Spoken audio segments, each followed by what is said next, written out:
for open heart surgery, no, that was not going to be done. And they said if I didn't get this done, I had, what, 2 to 4 years that I could live.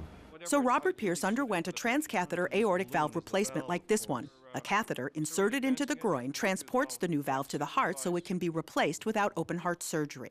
We wanted to make sure that the procedure was safe early on and effective then in the longer term.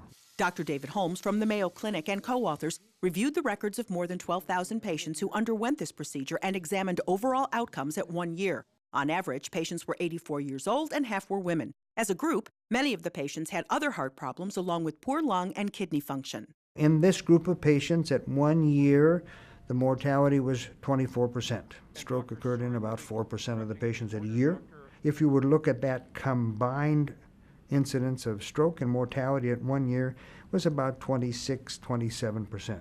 The study appears in JAMA, Journal of the American Medical Association. The need for repeat hospitalizations appears to be decreased at 1 year in those patients that have these successful procedures. That's a good quality of life indicator, and that was better.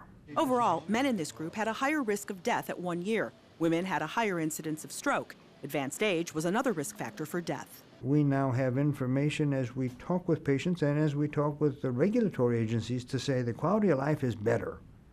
That's a terribly important metric that will be increasingly used. Since the valve replacement, Robert's breathing has improved and he is no longer having chest pain. I'm still on the right side of the grass, thanks to this. Catherine Dolph, the JAMA Report.